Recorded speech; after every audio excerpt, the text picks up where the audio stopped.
Praise the Lord, hallelujah.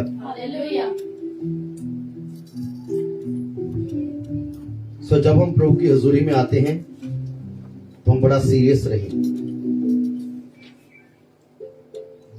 क्योंकि हो सकता है आज हम दिन देख रहे हैं, कल हमें मौका ना मिले। हम अपने पापों से पश्चाताप करें, यीशु मसीह की खोज करें जब तक मिल सकता है।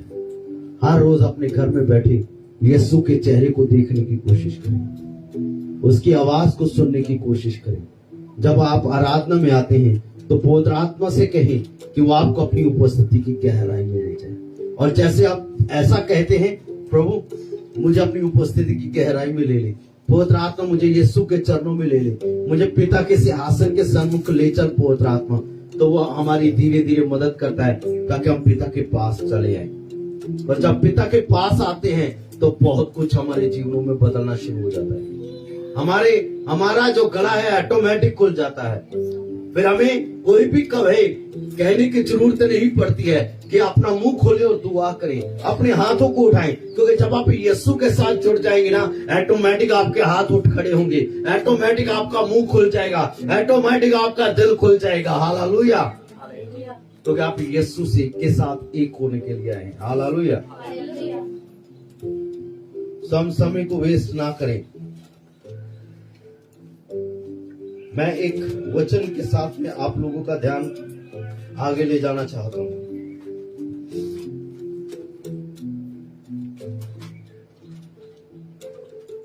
मेरा जो विषय है, प्रभु में आगे बढ़े, मसीह में आगे बढ़े।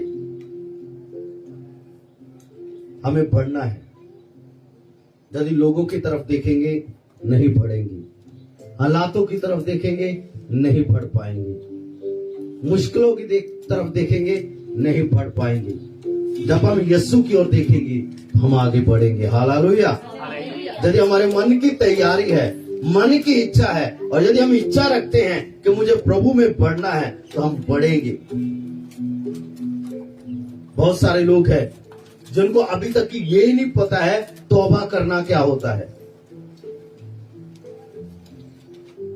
बहुत सारे लोग हैं जिनको ये नहीं पता है कि तौबा करने के बाद मुझे करना क्या है।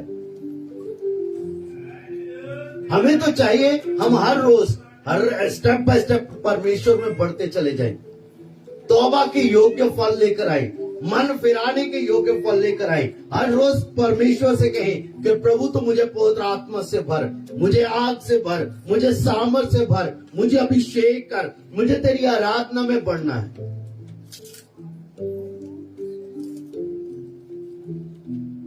थोड़ा हम अपने आप को प्रभु में बढ़ाने के लिए स्टेप उठाएं। हर रोज जब प्रार्थना करते हैं तो प्रभु से कहें, प्रभु आज मैं बढ़ना चाहता हूँ, आज कुछ मेरे जीवन में कुछ अलग होना चाहिए, आज मेरे जीवन में कुछ अद्भुत काम होना चाहिए, आज मैं आपको देखना चाहता हूँ, आज मैं आपको सुनना चाहता हूँ, आज आप मुझे गहराई में लेकर के चलें। हालेलुया। तो परमेश्वर का आत्मा आपको लेकर के चलेगा, आपको बढ़ाएगा। हालेलुया। चलिए बाइबल खोलिए, फिलिप्पियों की पत्री 3 अध्याय उसका 16 वचन। इसलिए जहाँ तक हम पहुँचे हैं उसी के अनुसार चलें। इसलिए जहाँ तक हम पहुँचे हैं उसी के अनुसार। सब बोलिए, ठीक है, सबने बोलना है इस वचन को। इसलिए अभी भी सबने बोल रहे हैं, आवाज ही नहीं निकल रही है। जो नहीं बोलेगा उसको खड़ा होकर बोलने के लिए बोलेंगे, ठीक है। इसलिए सो जहां तक हम पहुंचे हैं उसी के अनुसार चले। सो यहां तक हम पहुंचे हैं उसी के अनुसार चले। अभी एक क्वेश्चन है मेरा आपके लिए, किसी को पता है कि आप कहां तक पहुंचे? परमेश्वर का वचन प्रेरित पौलुस यहां पर फिलिप्पियों के लोगों को बोलता है, सो यहां तक हम पहुंचे हैं उसी के अनुसार। आप कहां तक पहुंचे हैं मसीह में? मान लीजिए मुझे यहां से पठानकोट जाना है, ठीक है? Hallelujah, hallelujah. सुन रहे सब लोग? मुझे यहां से पठानकोट को जाना है, मैं घर में ही बैठा हूं, तो मैं पठानकोट पहुंचूंगा? मुझे ये जानना होगा मैं कहां पर हूं। जब भी हम किसी नई जगह पर जाते हैं, हम गूगल मैप लगा देते हैं, पूरा एड्रेस डाल लेते हैं, ये जगह कहां पर है ना? फिर हम देखते हैं मैं कहां पर हूं, कितने किलोमीटर है और मुझे पहुंचना कैसे है, रास्ता कैसे है। और मान लीजिए मैं बैठा घर में हूं और कहूं कि 2 घंटे में मैं पठानकोट पहुंच जाऊं, तो कैसे पहुंचूंगा? उसके लिए मुझे चलना होगा कि नहीं? कुछ लोग चलते ही नहीं है। जब मैं शुरू में मसीह में आया, मैंने पहला दिन था मेरा, मैंने तौबा की थी, यीशु मसीह को ग्रहण किया, अपने पापों से तौबा की थी। मैंने पता सपना क्या देखा? मैं ना एक सड़क के ऊपर चल रहा हूं, उसके इस साइड भी नहर है और इस साइड भी एक नदी बह रही है। मैं चल रहा हूं, चलते जा रहा हूं, चलते जा रहा हूं, चलते जा रहा हूं। वो जो नदी थी एक जगह पर ऐसे यू टर्न ले रही थी, तो मैं वहां पर खड़ा होकर के सोचने लगा अब मैं आगे कैसे जाऊं। तो कोई पीछे से मेरे साथ बात कर रहा है, नहीं तुझे आगे नहीं बढ़ना है, तुझे अब वापस पीछे को आना है। मैं इसका मीनिंग उस वक्त नहीं समझ पाया, पर मैं वापस आ गया। और मैंने वहां पर एक जो चीज देखी थी, वो जो नदी बह रही थी ना, वो धीरे धीरे करके उस मिट्टी को अपने साथ खींचते जा रही थी। यदि मैं उसी जगह पर जहां पर मुझे कहा गया कि वापस होना है आपको यहां से, यदि मैं वहीं पर सोचता रहता तो एक दिन वो नदी वो जो जगह थी उसको खत्म करती और मुझे भी बहा ले जाती। तो मैंने क्या किया, वहां से मैं वापस आ गया। सेम यही फर्क होता है। मन फिराने का मतलब होता है वापस आ जाना, परमेश्वर की तरफ लौट आना, परमेश्वर की हजूरी की तरफ लौट आना, परमेश्वर के पास चले आना। यदि आप एक ही जगह पर खड़े रहेंगे, सोचते रहेंगे, आप आगे नहीं बढ़ पाएंगे। हमें बढ़ना है। पहली चीज, पहला जो मेरा पॉइंट है, अपने आप को हमें चेक करना है हम कहां पर हैं।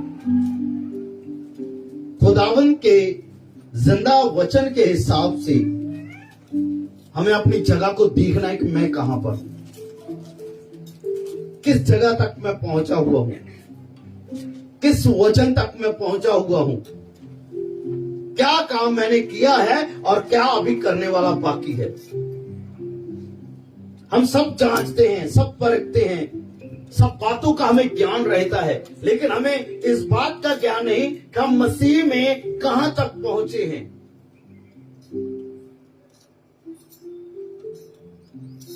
कहीं ऐसा तो नहीं कई सालों से हम एक ही जगह पर बैठे हुए हैं, जहां हमें ये नहीं पता कि तौबा करने के बाद, मन फिराने के बाद मुझे क्या करना चाहिए था, कि जहां मैं ऐसी जगह पर हूं जहां पर मैंने सिर्फ मन फिरा लिया है और अभी भी सोचता हूं अब क्या करूं। जहां कुछ लोग ऐसे हैं तौबा तो कर चुके हैं, लेकिन अभी भी वही पाप वाला जीवन है, वही व्यभिचार वाला जीवन है, वही गालियों वाला जीवन है, वही चुगली करने वाला जीवन है, वही निंदा करने वाला जीवन है, वही झूठ बोलने वाला जीवन है, वही धोखा देने वाला जीवन है, वही लोगों को लूटने वाला जीवन है। कहीं हम ऐसी जगह पर तो नहीं है।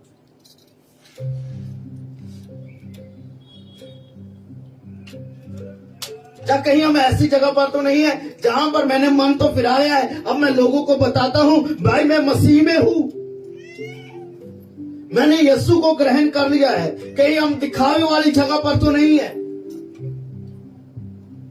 जब तक हमें ये नहीं पता चलेगा मैं कहां पर हूं, मैं आगे नहीं बढ़ सकता हूं। कुछ लोगों को पता नहीं है मुझे जाना कहाँ है और मैं जा कहाँ रहा हूं। मुझे पठानकोट को जाना है लेकिन मैं अंबाले की साइड में जा रहा हूं, वो भी सही नहीं है। कुछ लोग गलत रूट पर चल रहे हैं, गलत विचारों में चल रहे हैं, गलत सोच में चल रहे हैं। लोग चर्च में आते हैं लेकिन तब भी घमंड से भरे रहते हैं, गुस्से से भरे रहते हैं, ईर्ष्या से भरे रहते हैं, धोखे से भरे रहते हैं, जलसी से भरे रहते हैं, मन में क्रूरता भरी रहती है, सोच नहीं बदलती।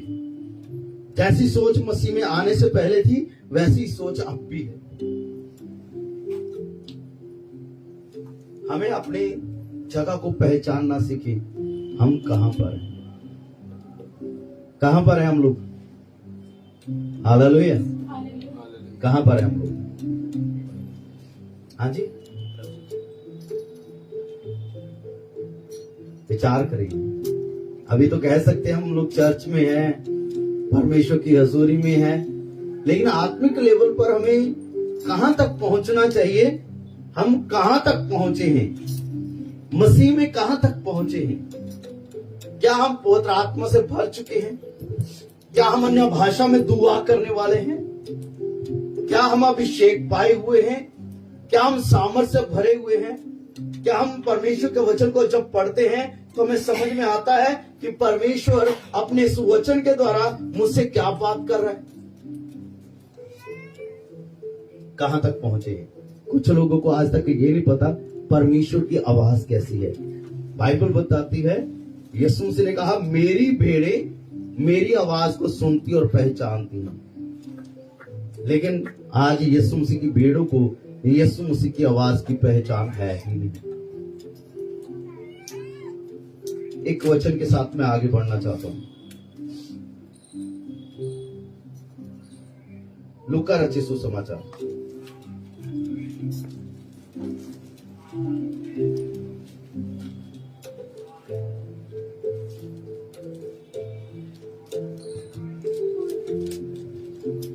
19 अध्याय।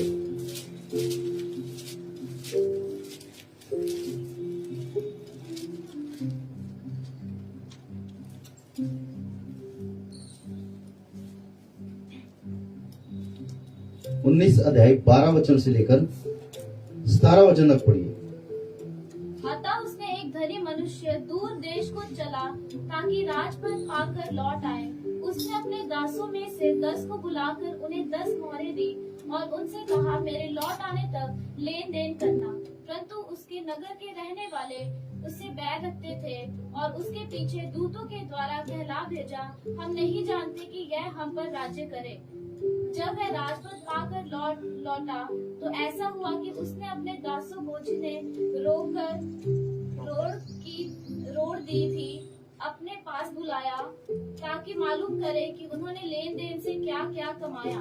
तब पहले ने आकर कहा, हे स्वामी, तेरी मोहर से 10 और मोहरें कमाई हैं। उसने उससे कहा, धन्य हे उत्तम दास, तू बहुत ही थोड़े में विश्वास योग्य निकला, अब 10 नगरों पर अधिकार रख। दूसरे ने आकर कहा, हे स्वामी, तेरी मोहर से 5 और मोहरें कमाई हैं। उसने उससे भी कहा, तू भी 5 नगरों का हाकिम हो जा। तीसरे ने आकर, हे स्वामी, देख, तेरी मोहर यह है जिसे मैंने अंगोछे में बांध रखा था, क्योंकि मैं तुझसे डरता था, इसीलिए कि तू कठोर मनुष्य है। जो तूने नहीं रखा उसे उठा लेता है और जो तूने नहीं बोया उसे काटता है। बस, आमेन, हालेलुया। हालेलुया। सुनिए ध्यान से, यहाँ पर लिखा है कि एक मालिक ने क्या किया, अपने नौकरों को बुलाकर कहा कि मैं कहीं जा रहा हूं थोड़े समय के लिए। उसने एक को कितने दिनार दिए? कितने यहां पर लिखा? दूसरे को और तीसरे को? पहले को 10 दिए, दूसरे को 5 दिए और एक को। मैं बढ़ने की बात बताना चाहता हूं कि हमें मसीह में बढ़ना चाहिए।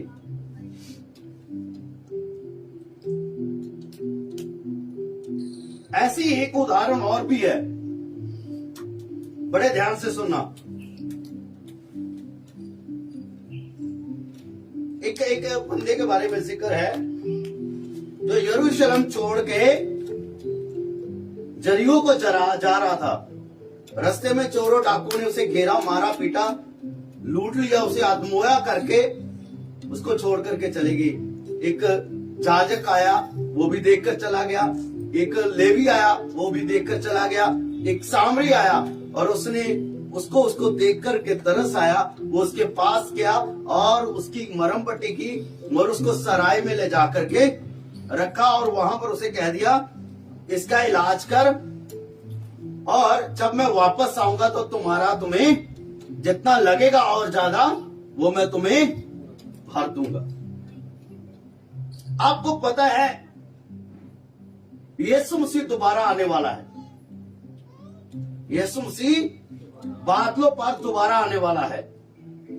हम अंत के समय में हैं, हम अंतिम दिनों में हैं। यीशु मसीह कभी भी आ सकता है। अभी था जगह जगह पर हम देखते हैं भूकंप आ रहे हैं, कोई ढोल हो रहे हैं, भूखमरी आ रही है, राष्ट्र एक पर चढ़ाई कर रहा है, एक कौम दूसरी कौम पर चढ़ाई कर रही है। हम क्या समझते हैं ये सारे यीशु मसीह के आने के निशान हैं। तो यहाँ पर बाइबल बताती है कि यहाँ पर यीशु मसीह ने एक उदाहरण और दी थी कि मैं चाहता हूं और मैं वापस आऊंगा। यीशु मसीह वापस आएगा। किसी को उसने 10 दिनार दिए, किसी को 5 दिनार दिए, किसी को 1 दिया। जिसके पास 10 दे उसने 10, उस 10 वाले को जब बुलाया गया, जब वापस आए तो 10 वाले ने कहा मैंने 10 के साथ 10 और कमा लिए हैं। और यीशु वहां पर लिखा है उसे क्या कहा गया यहां पर बाइबल पढ़े।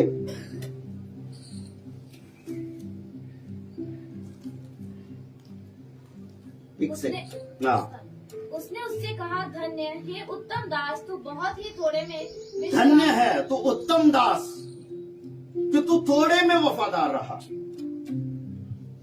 हालेलुया। कुछ लोग आज थोड़े में वफादार नहीं है। जो आपको दिया गया है, जहां परमेश्वर ने आपको रखा गया है, लोग वफादार नहीं है। यहां पर इस बंदे को कहा गया हे धन्य और महात्मा सेवक, वफादार सेवक, तू थोड़े में वफादार रहा। आज वफादार नहीं है क्योंकि लोगों को पता नहीं हम कहाँ खड़े हैं, हमें क्या करना है। 16 का 10 पढ़ना, लूका 16 का 10। मैं अपने मैसेज पर बाद में आता हूँ। जो थोड़े से थोड़े में सच्चा है वह बहुत में भी सच्चा। क्या लिखा है? जो थोड़े से थोड़े में सच्चा है वो बहुते में भी सच्चा होगा। जो छोटी छोटी बातों में वफादार है वो बहुत ही बड़ी बातों में भी वफादार होगा। जहां तक हम हैं, यदि हम वहां तक वफादार नहीं रहे हैं तो आगे वफादार क्या होंगे। हम ढीले पड़ चुके हैं। एक वचन को पढ़ना, मत्ती रचित सुसमाचार 24 अध्याय उसका 12 वचन। हम बढ़ते क्यों नहीं है? हम क्यों छोटी छोटी बातों में वफादार नहीं है? मत्ती 24 का 12। अधर्म के बढ़ने से बहुतों का प्रेम अधर्म के बढ़ने से बहुतों का प्रेम ठंडा पड़ जाएगा। ठंडा पड़ जाएगा। हालेलुया। क्या लिखा है? परमेश्वर का वचन क्या कहता है कि अधर्म के बढ़ने से बहुतों का प्यार। अधर्म क्या है? पाप, अपराध। और आज ज्यादातर लोग क्यों छोटी छोटी बातों में वफादार नहीं है? क्योंकि वो उनका जो प्रेम मसीह के साथ होना चाहिए था उसमें वो ठंडे पड़ चुके हैं। छोटी छोटी बातों में, वफादारी में, परमेश्वर के प्रेम में ठंडे पड़ चुके हैं। हालेलुया। हालेलुया।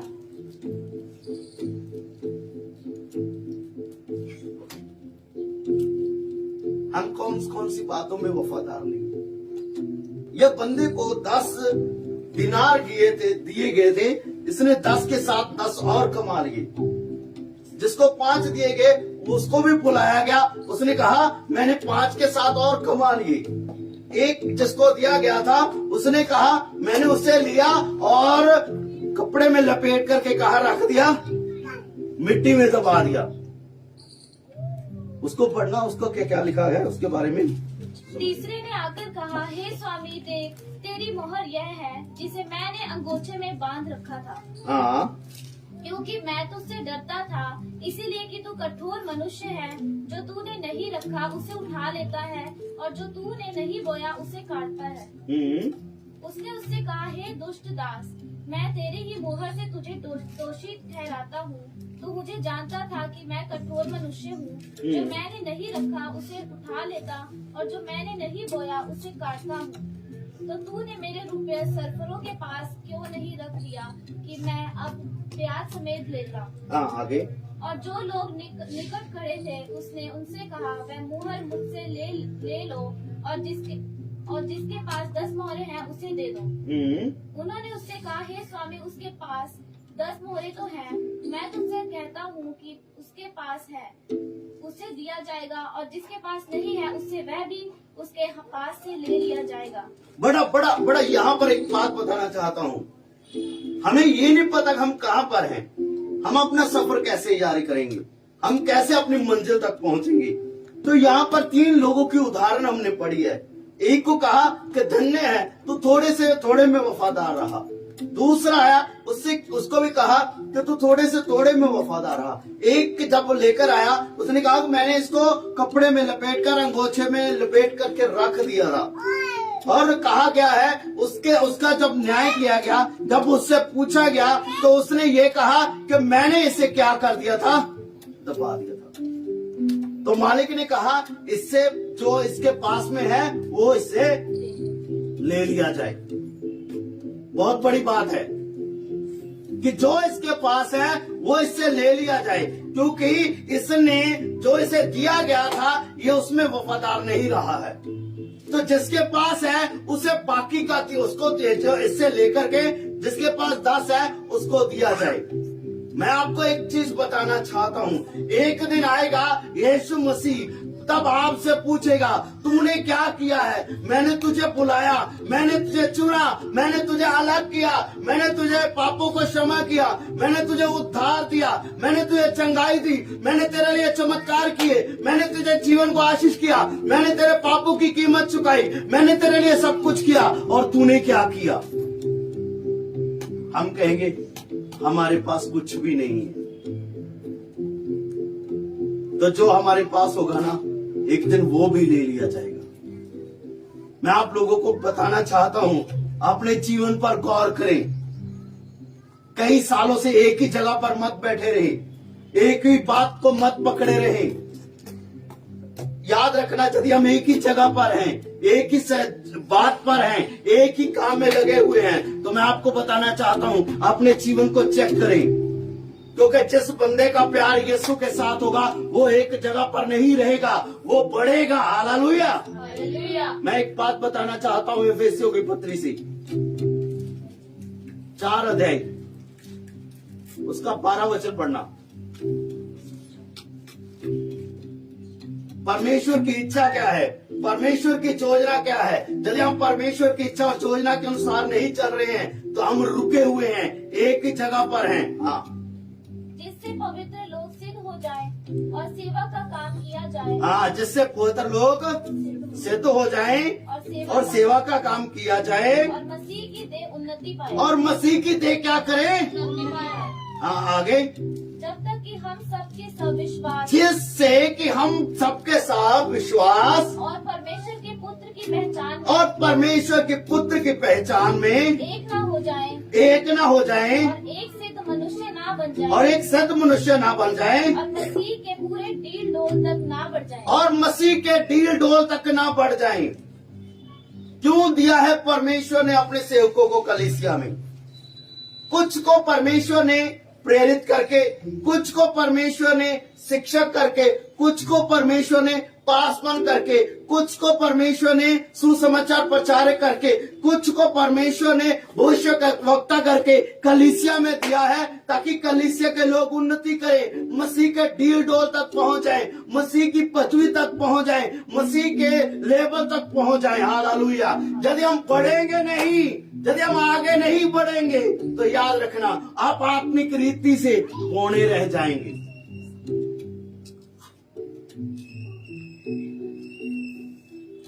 हालेलुया। हालेलुया। हम जानते हैं बौने कौन रहते हैं, जिनको खुराक नहीं मिलती है,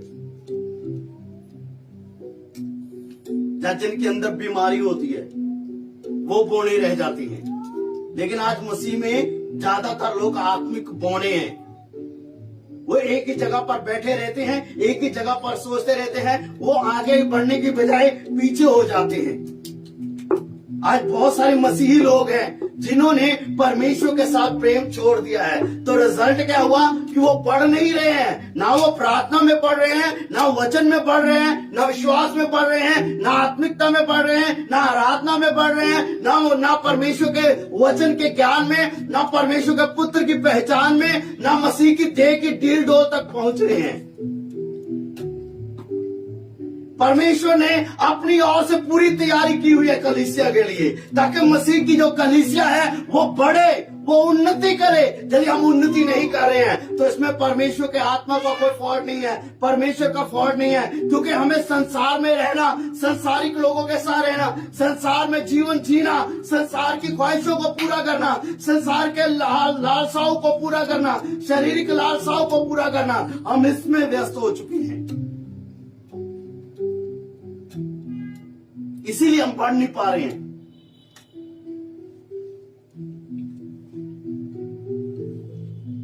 तभी आज हमें पता नहीं है मुझे क्या करना चाहिए, मुझे क्या करना चाहिए था।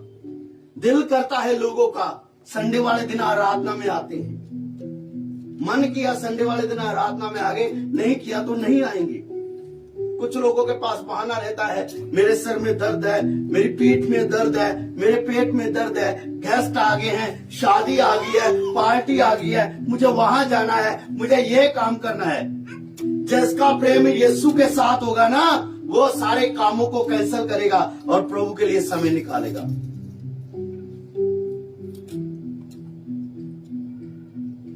हालेलुया। हम परमेश्वर के कामों में ढीले क्यों हैं? परमेश्वर की आराधना में ढीले क्यों गए? क्योंकि हमारा परमेश्वर के साथ प्रेम ठंडा पड़ चुका है। हम परमेश्वर के प्रेम में ठंडे पड़ चुके हैं।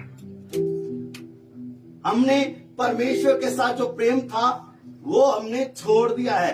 प्रकाशित वाक्य में लिखा हुआ है कि मुझे तेरे विरुद्ध ये बात कहनी है कि तूने अपना पहला प्रेम छोड़ दिया है।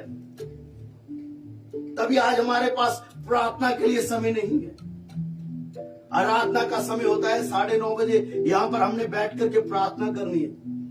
लेकिन हम कब आते हैं?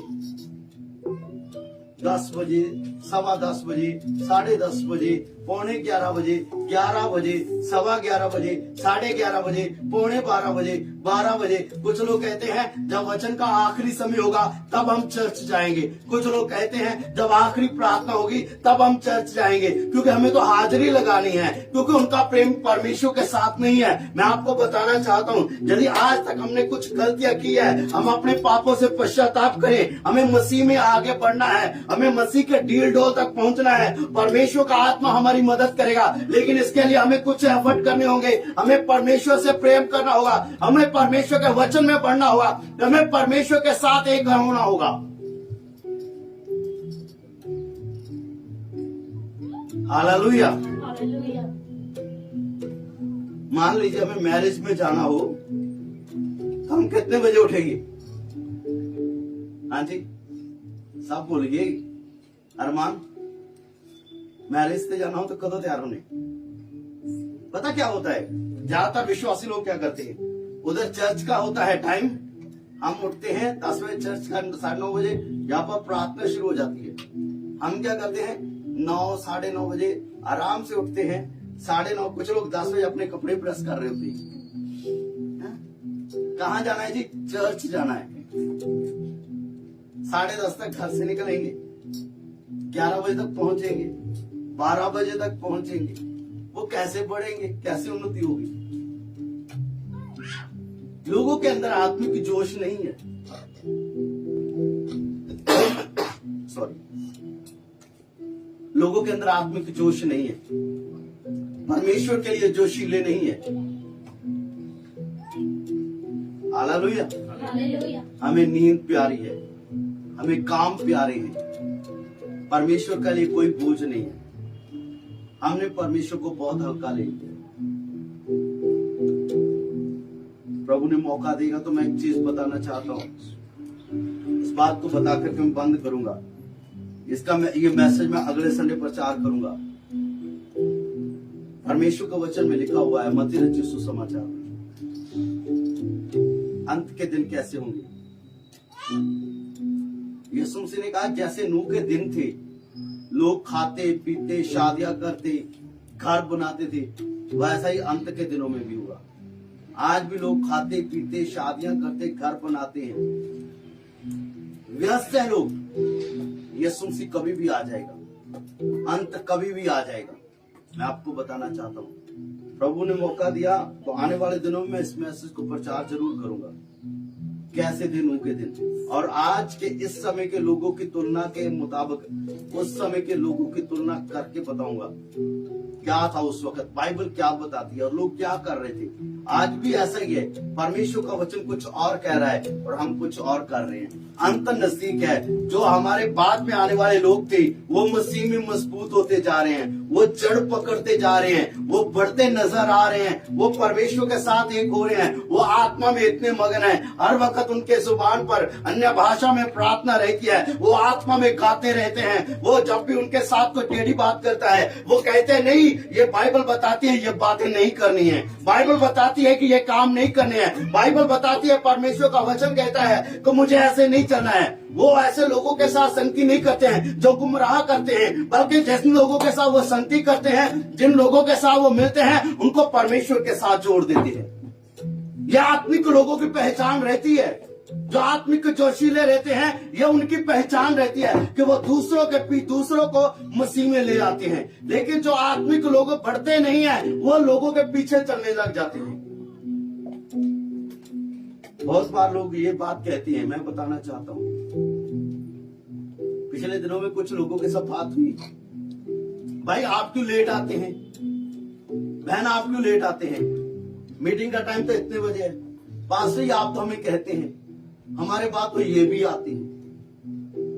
लोग क्या देखते हैं,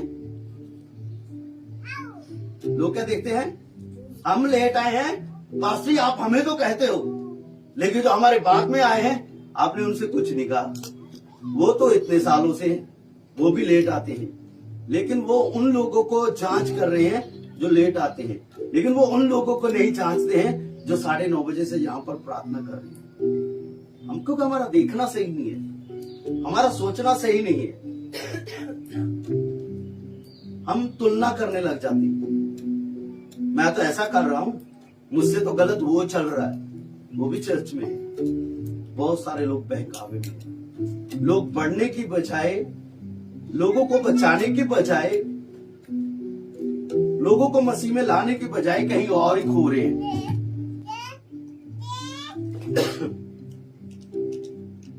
हालेलुया।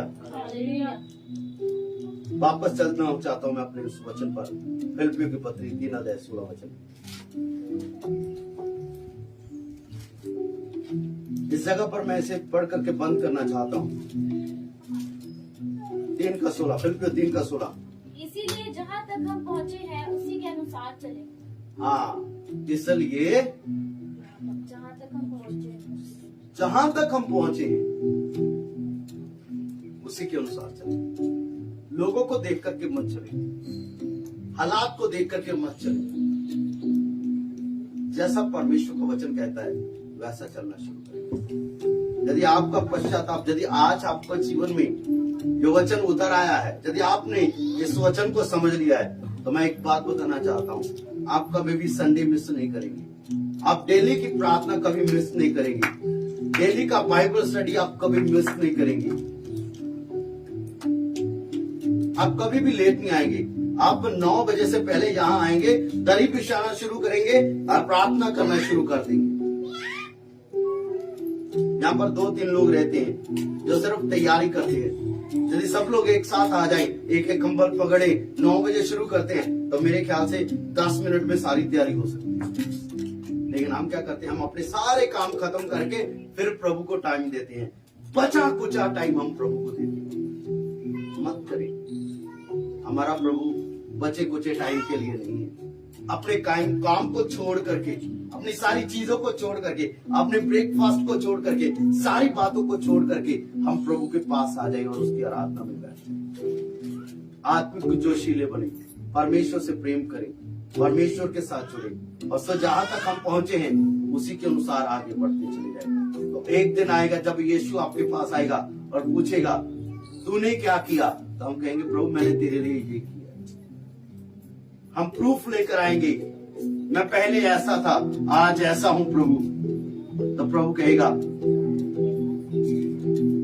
धन्य है मातबर सेवक, वफादार सेवक, तो थोड़े से थोड़े में वफादार रहा। तो परमेश्वर जितनी आज आपको आशीष दी है, और जब यीशु से आपके पास विजिट करेगा, आपके पास आएगा और आपसे कहेगा, तो आप कहेंगे हाँ प्रभु मैंने तेरे लिए ये कर दिया है, प्रभु मैंने ये काम कर दिया है, मैंने ये चीजें छोड़ दिया है, मैंने ये आलस से छोड़ दिया है, मैंने ये बुराई छोड़ दिया है, मैंने ये काम छोड़ दिया है और मैं ऐसे कर रहा हूं। तब प्रभु कहेगा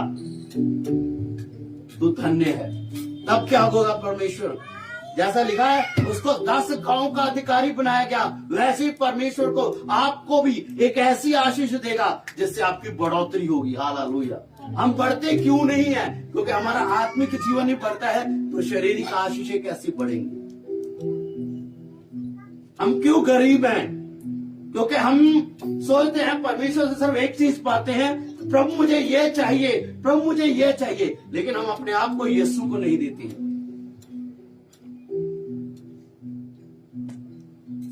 हमें सिर्फ आशीषें चाहिए, लेकिन प्रभु चाहता है पहले हम आत्मिकता में बढ़े, आशीषें अपने आप आएंगी। उसके वचन में लिखा है पहले उसके धर्म और राज्य की खोज करो तो सारी वस्तुएं तुम्हें मिल जाएंगी।